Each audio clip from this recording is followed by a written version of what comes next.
Fuck. Fuck. Fuck.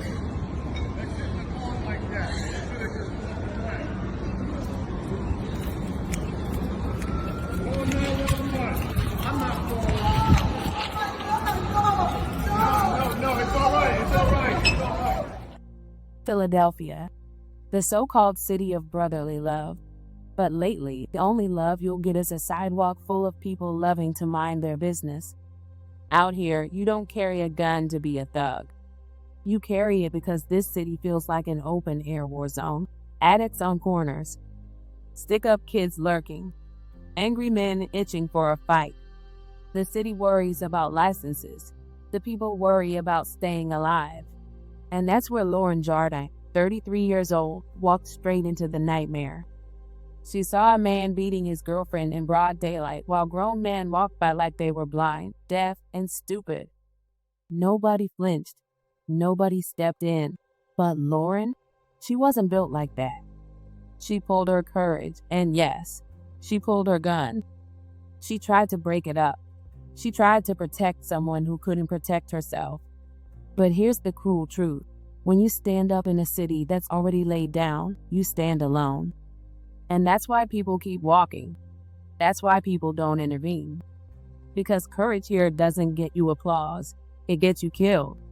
Welcome to the American Crime Femicide channel. Please like, share, subscribe, and hit the notification bell for future uploads. Born and raised in Philadelphia, Lauren embodied everything people claim they admire about the city: grit, loyalty, beauty, and determination. She was the type of woman who could charm a room with her smile and then out-hustle you in the same breath. Like many who grew up in Philly, she was raised on the energy of crowded row houses, late nights with cousins at her aunt's or grandma's house, and a love for family that never left her side. Philly was a vibe. At least that's how she remembered it before life began to harden her. Her family didn't have much, but they had each other. That was supposed to be enough. Yet, like too many young adults trapped in neighborhoods where opportunity is more theory than practice, Lauren found herself swept into the street economy. She started selling drugs. It wasn't glamorous. It wasn't encouraged. Her family begged her to stop. Her grandmother warned her about the dangers, but the money was fast, and money can make you deaf to wisdom, especially when you're a teenager staring at bills and futures that don't look promising. Her grandmother, a small business owner who preached education and independence, kept pushing Lauren to get back in school, to finish, to do something with her life. And for a while, Lauren resisted because it's hard to take the long road when the short road pays in cash. Then came the harder turn. Lauren, like too many who hustle, slipped from selling to using. Drugs became not just the product, but the escape. Things got rough, really rough. But Lauren had that Philly fire. She wasn't going to be swallowed whole. She clawed her way back, gave up the fast life, and started rebuilding herself from scratch. She took the jobs that didn't pay enough, but at least kept her honest.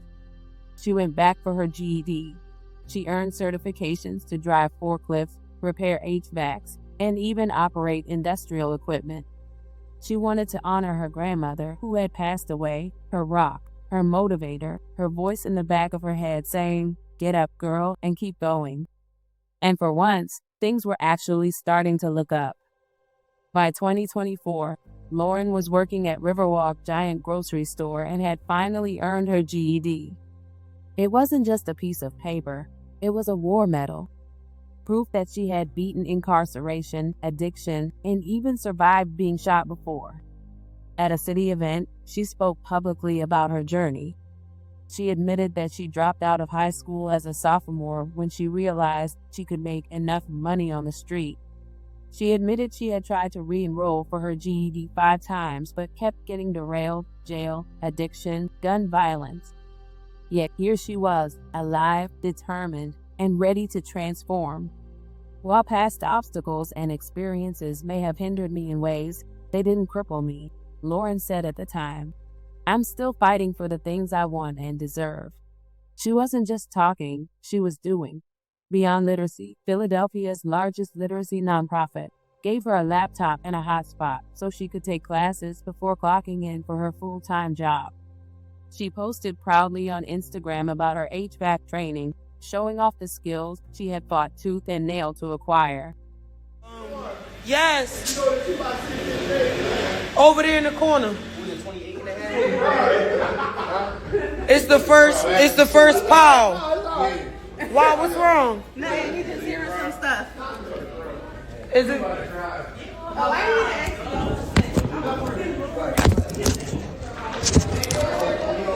Why? What I do? Why? What I do? Not bored with the baldy. Smooth baldy too type shit. Not bored with the baldy. Chill. Not too much, bro. By September 2025, she was ready to step into the career her grandmother always envisioned for her. On September 5th, she spent the day dropping off resumes and picking up job applications. A young woman with a GED in her hand and dreams on her shoulders. But in Philly, dreams have a way of colliding headfirst with the city's worst realities. That same evening, Lauren's path crossed with John Kelly. Kelly was 45 years old, homeless and violent. A man whose rap sheet read like a citywide scavenger hunt of crimes. Drugs, robbery, aggravated assault. He had a particular fondness for harassing women, panhandling at 7-Eleven stores, and threatening anyone who dared push back. One store manager even said Kelly told him, "I know where you live, and I know what station you take the train from." A walking red flag. A man who should have been nowhere near the streets, but thanks to probation and a justice system that bends over backward for men like him, there he was. In April of 2025, Kelly had been arrested after terrorizing yet another 7-Eleven. He threatened employees, blocked entrances, and harassed women. By May, he was given, what else? Probation. 9 months of don't do it again, and a free pass to continue his hobby of being a menace. Within days, he moved his act to a different 7-Eleven. You can't make this up. On September 5th, at 12th and Chestnut Street, Kelly was outside of yet another 7-Eleven, this time in full meltdown mode. Witnesses said he was screaming and hitting his girlfriend until Lauren intervened. She could have walked by. She could have been like everyone else on that corner, ignoring it, pretending not to hear. But that wasn't Lauren. She was her mother's daughter. She was her grandmother's granddaughter. She was a woman who believed in stepping in, even for strangers. Lauren intervened. She tried to stop Kelly, and that's when the nightmare began. Kelly, armed with a screwdriver, turned his anger toward her. Lauren, illegally carrying a gun, pulled it for protection. What followed was a chaotic scuffle caught on video. Kelly and Lauren struggling, blows being exchanged, threats being screamed. Shots were fired. Then Kelly wrestled the gun away from her and shot her. Lauren collapsed on the street. Kelly, in a moment of grotesque absurdity, told her to put it down before shooting her again, apparently thinking she still had his screwdriver. He then threw the gun into a mailbox like it was a piece of junk mail. Lauren was struck in the back and hand. She was rushed to Thomas Jefferson University Hospital. She didn't make it. Her mother, Ada, was left with the kind of grief no parent should ever know. She was helping someone, Ada said. She was probably trying to tell him to leave her alone. Lauren's bag, found at the scene, was full of job applications, full of the life she was about to live. She's very funny, smart, charming. It's a lot. It's a lot right now. That's how Lauren Jardine remembers his sister. 33-year-old Lauren Jardine was shot and killed last Friday outside a 7-Eleven in Center City at 12th and Chestnut. This was a picture of her taken when she was a guest speaker at the Philadelphia Mayor's Office of Education last year.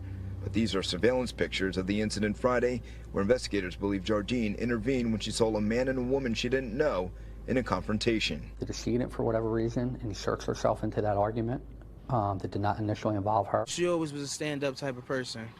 She always was. She always would look out for you if she could. If she felt like something was wrong, she'd definitely speak up. She don't got a problem speaking her mind. And yet, in one of those only in Philly twists that make you want to scream into the void, the Philadelphia District Attorney's Office announced just days later that Kelly's charges were being downgraded from murder to voluntary manslaughter. Why? Because apparently, when a homeless man with a screwdriver wrestles away a gun from a woman and executes her, that's just a little scuffle gone wrong. The DA's office says it's no longer charging the suspect with murder in the death of 33-year-old Lauren Jardine. The suspect now charged with voluntary manslaughter. Our Steve Keeley takes a closer look. It is troubling. Veteran police and defense lawyers say they were surprised at the announcement from District Attorney Larry Krasner's office that the murder charge against 45-year-old John Kelly is being downgraded. In the shooting of a 33-year-old woman that Philadelphia police sources say tried to intervene in a confrontation between Kelly and his girlfriend outside this Center City 7-Eleven store Friday at 5:49 p.m. here at 12th and Chestnut Streets. Tonight, we showed video of the murder provided to Fox 29 by law enforcement sources to veteran defense lawyers not affiliated with the case in any way. Based on what you know and what you've seen, do you think it's right to downgrade charges this quick? Based on what I've seen, to be very honest with you, no. The video may not tell the full story, but if you look just at the video, it appears that the individual, the man, disarmed the woman who was previously armed, now presumably unarmed, and from a distance, from several feet away, while she's lying on the ground, pumps a couple bullets into her. Looks like murder to me. In its release, the district attorney's office said, quote, after reviewing new evidence, it is now downgrading the charges to voluntary manslaughter and weapons crimes. I think it's very early in the investigation to do that. And that, I think, is what is rubbing most people the wrong way. But it seems to me that this should have been charged, from what I saw, as general murder, which means first-degree murder, and you let it go through the system, and you let the system decide, the jury or the judge, whether it's first-degree, third-degree, voluntary, involuntary, or not guilty.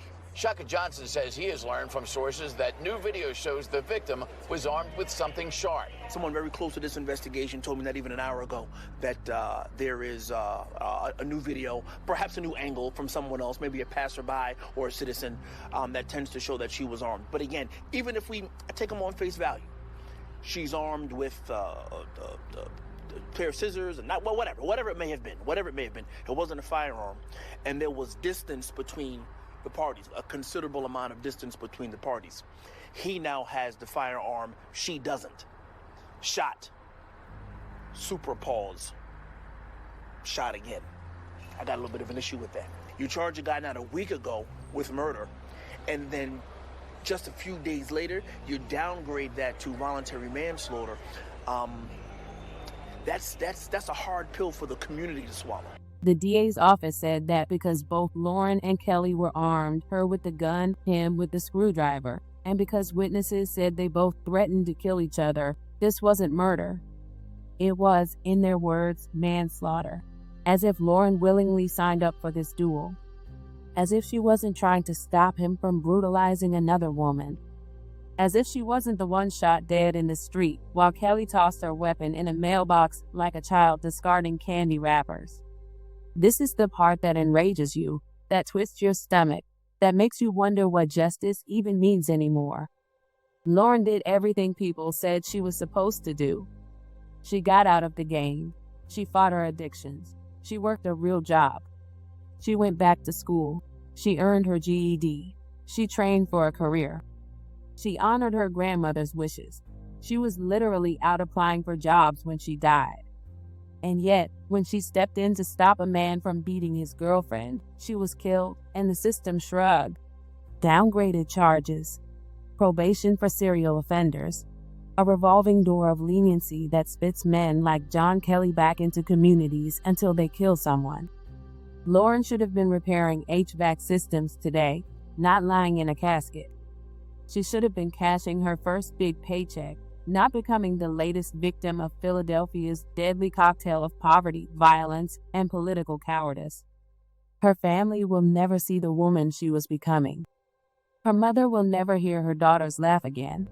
Her grandmother's dream of Lauren live a full, successful life will remain unfinished. And Philadelphia will keep spinning another vigil, Another name etched into the long list of lives lost to senseless violence. Another reminder that in this city, justice isn't blind, it's just lazy. Jardine's life was a story that should have been about redemption, resilience, and rebirth. Instead, it became yet another tragic headline in a city where violence has metastasized into a daily routine and justice often feels like a discount item left to rot in the clearance bin. Lauren deserved more than this. She deserved more than headlines. She deserved more than a downgrade. She deserved life. May her story be remembered not just as a tragedy, but as an indictment. May Lauren rest in eternal peace.